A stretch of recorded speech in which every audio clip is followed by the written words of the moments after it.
Hi. What a dreadful day yesterday was. Rained all day.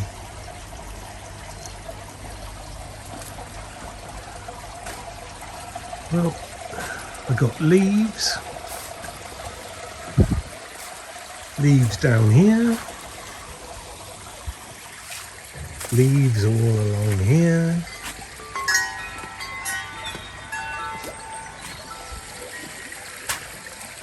leaves all along here, and unfortunately leaves going in there, but not too many, thankfully. There I've got the wisteria there. Looks wonderful in May, beginning of June when it's out. But a pain in the neck right now. And I've got this right over the top of my pond. Must be 60 feet tall.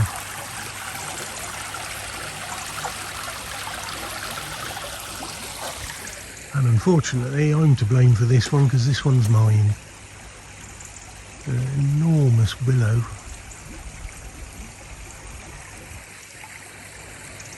Have it cut back every 3 years, pollarded, and within a year, really 2 years, it's back to how it was.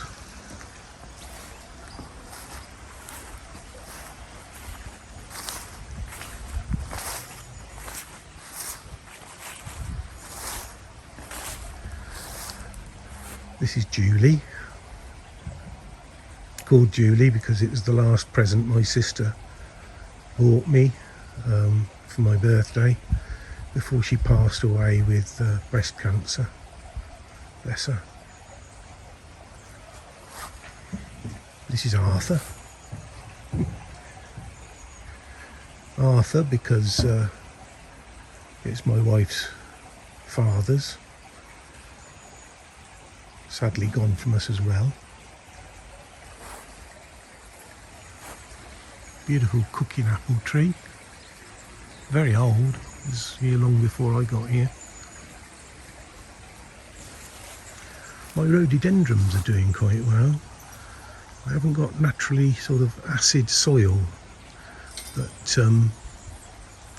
because I've got raised beds, I put some acid soil in this bed. Again, beautiful in the summer. There's Annabelle. This is Jane, after one of my old neighbours. Yes, Jane was a neighbour of mine in my old property. Very nice lady. Summer house, or junk house. More of a junk house really. Some wood there for a project of some sort. I was going to make a holding tank out of plywood and fiberglass it, but by the time I priced everything up, I think it's cheaper to buy one really. Ooh. I'd say all full of junk. There's some bits from Oxford United when we used to go to the Manor Ground.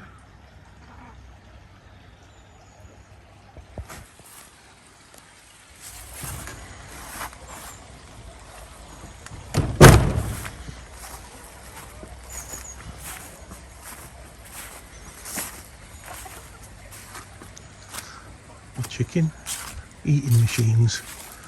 And you know where everything that gets eaten goes to next. Eating machines. They do give some lovely eggs.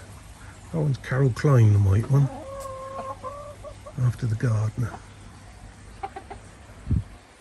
There's a pear tree just in the back there, gave us quite a few pears this year. And these two plots here are where I do my wife's cut flowers. I usually put dahlias in there. Well, I still got some dahlias to dig up from there. I have dug this plot up.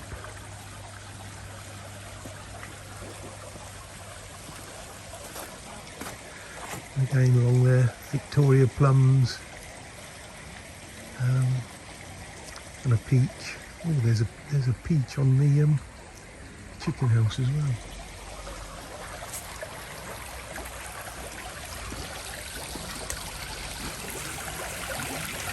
So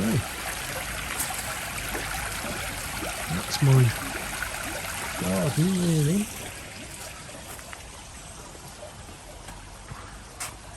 What a mess it looks in the winter, but it's glorious come the spring and summer.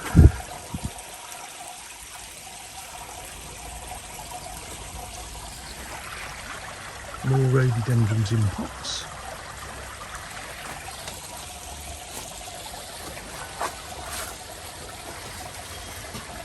In the greenhouse I've been digging up the dahlias.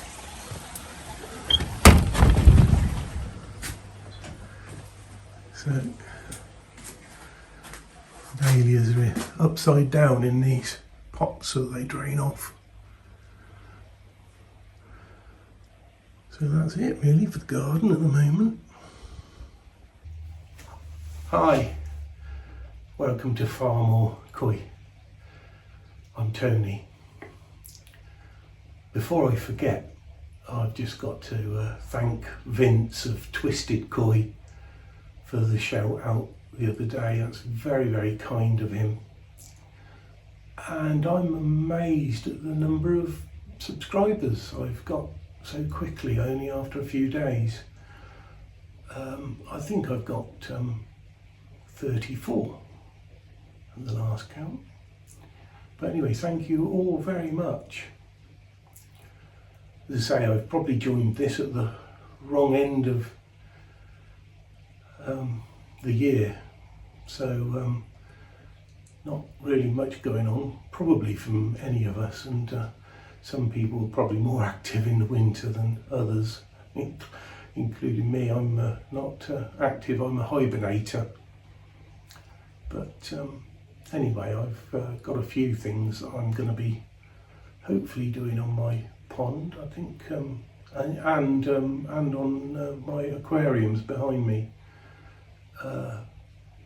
At the end of the season, one of them started leaking, luckily near the top, and so I've got to cut all the sealant, flush back inside and reseal it. I understand this stuff is meant to be pretty good because well, fish safe, seals underwater, which is great. Instant repair, solvent free, bonds or liners. Well, I don't want it for liners, but certainly for the aquariums. So I'll be dealing with that. Equally, the aquarium behind me's got some horrible blue plastic on it, whereas the other one I done some terrible artwork and painted the back. So I'm going to add some terrible artwork to this one, take the blue stuff off and do that. So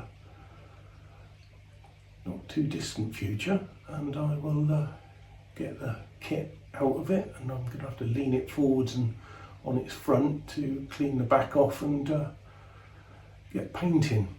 So that's one project, as well as getting it all ready again for spring. Another thing I want to do, and it's all down to money really, but I'm going to try and create a holding tank which will double up as a quarantine tank, hospital tank, and fry tank really, or growing on tank. Save me putting so many fry in the pond so quickly. So that's what I'm going to be up to. So I've got limited space really for a holding tank, but I think I could probably get something about 1.8 metres long and a metre wide and a metre deep. I think that might be around about a 300-gallon tank. It's exactly where this chair is. So that's where that will probably go.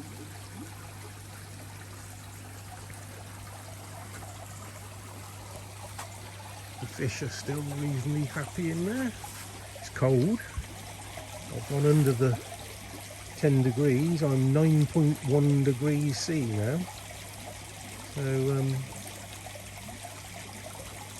they're not so keen to feed. They are still feeding a little bit. And I will continue feeding if they look as if they're going to demand it. But I don't equally want to have to scoop lots of food out the pond.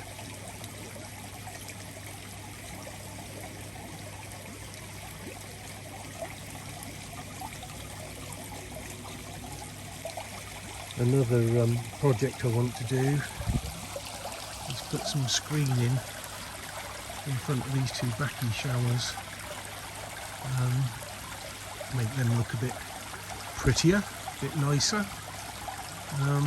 Along with maybe something around the pond to fit this net on to make that a bit better. But be a while before I get to all that. But generally, I think we're all right for the winter. I don't cover. I just turn my pumps down a little. So at the moment I've got the Nexus pump running at 1600 RPM and it's running at 45 watts.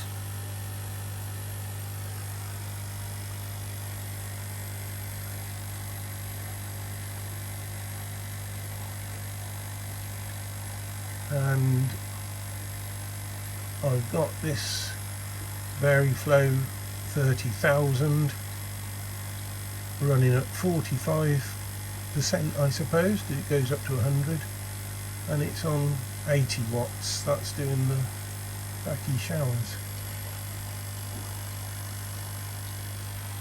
So the only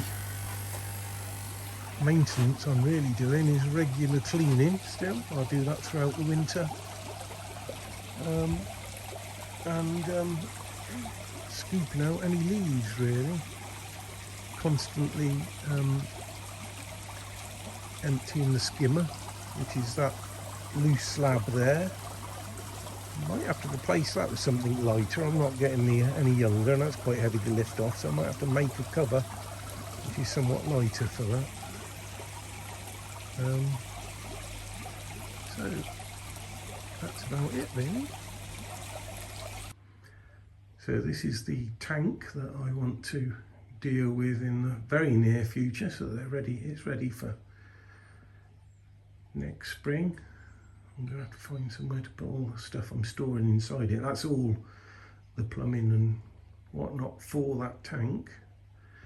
And this is my other tank, which I painted the back with some terrible artwork, but it's better than the plastic sheet. And again, that's full of kit for running that tank. So that's probably going to be my first project in the greenhouse, and if it's a wet day I'm in the dry, so I can probably do that. Anyway, that's it from me. Sorry for the